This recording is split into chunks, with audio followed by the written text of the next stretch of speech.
builds quality, has the right weight to it. So when you work in teams, always remember to check in with the other people so that every step gets done and you don't forget anything.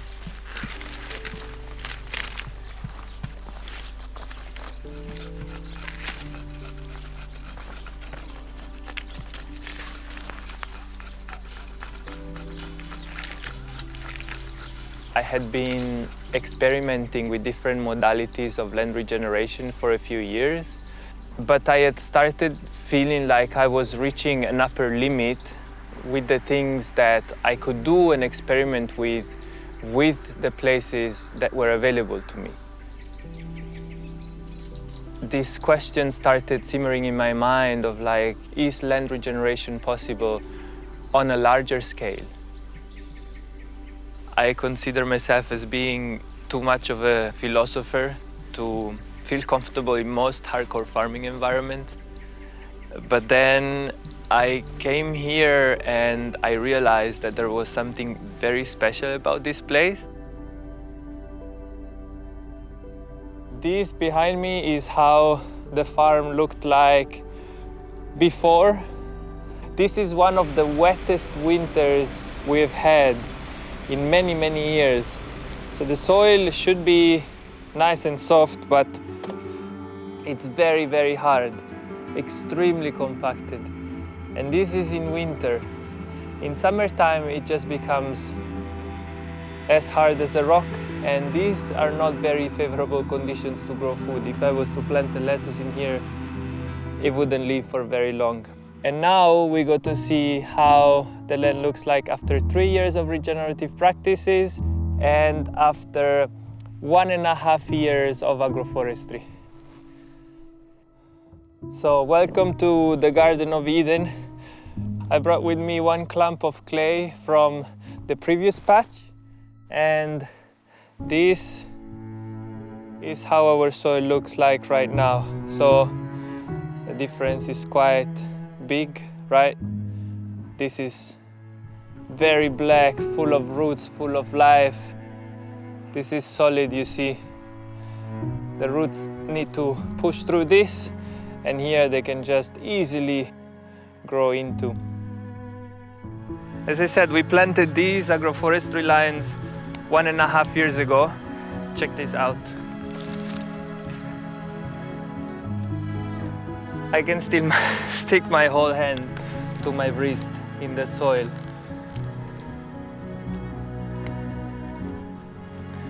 This is what hope looks like.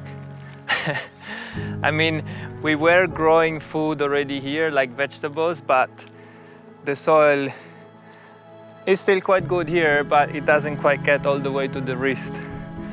This is insane, I would say. It's really incredible. So hope is a thing, and it's right here. So I very quickly found the answer to my question, is regeneration possible on a larger scale? It's so possible, and the results are here and they come so quickly. It's impressive. We want to grow lines of forest and between them vegetables. So eventually the lines of forest will meet each other and will create a nice protection from the sun during the summer months, also attracting moisture, bringing it down.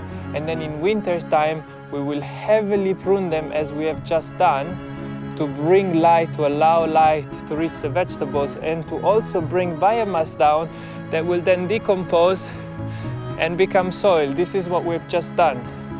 And this decomposes, feeds the soil, brings growth information to our plants.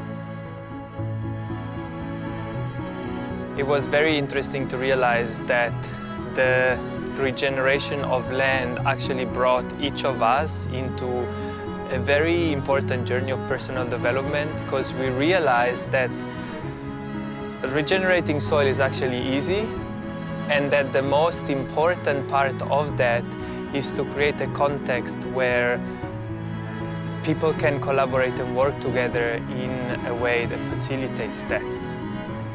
And that was one of the biggest questions that we had to find an answer for.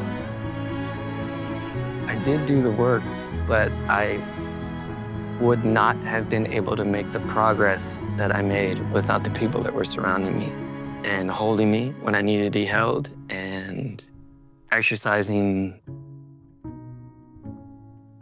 patience when they needed to exercise patience.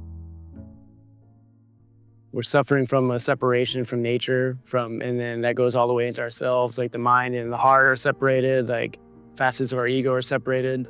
So I'd like to see a renaissance and regeneration of the human potential.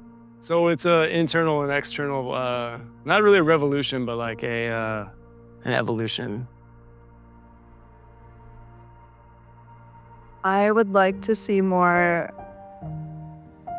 community scale initiatives happening that specifically intend to remain at that scale. Like it's initiatives that are designed for the people that live there, with the people that live there, with strategies, interventions, intentions that apply and make sense there. We talk a lot about this idea of food security, but what about the idea of people also feeling safe and secure enough to express themselves and be themselves, whatever they do, and collaborate and communicate in a way that facilitates their work and facilitates, for example, the growing of food and planting forests? Like I want to live into it for a long time so that it can shape me. Not just I'm shaping it, but I want to be changed by this. And then I hope that that is felt by the people that I come into contact with and who are like implicated in my life by being in contact with me. So at some point we shifted our focus to also includes the needs of people and not just the needs of plants and soil.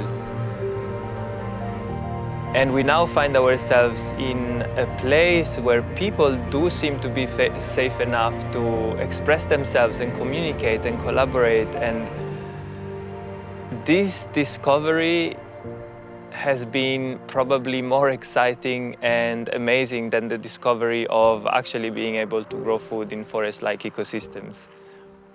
The more we open to listen to the needs of people, the more we realize just how many opportunities we had.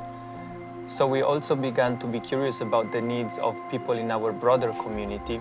And at that point, the project kind of began to take a life of its own.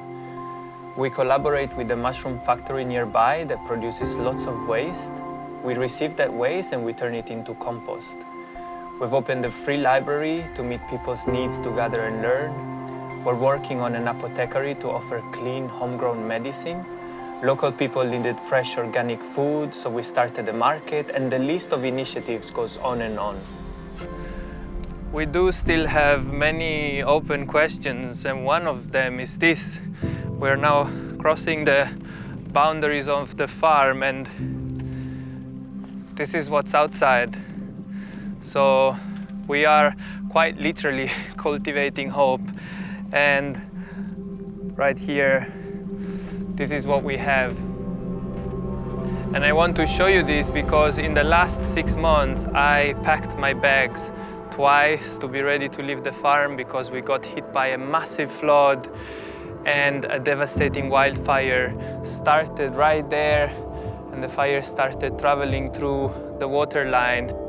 So we got really scared and we realized how vulnerable we are. So now we're left with the question of how can we continue to cultivate hope within the context of everything that's happening in the world? How can we continue to do it for ourselves, but then hopefully also maybe inspire others to do the same, because many of these things actually work, and we are very excited about the fact that we do understand why they work. We have so much fun doing what we do, although we definitely don't do it just for the fun. Every day we learn how to grow food in resilient systems, how to transform that food, how to grow our own medicine. and most importantly, how to work on ourselves so that we can collaborate and work together in a more conscious way. I would say that definitely most of us are not exactly normal here, but we do wish that many of the things we do become the norm, at least for ourselves, and we are very excited to continue sharing this journey with you. What's a big one?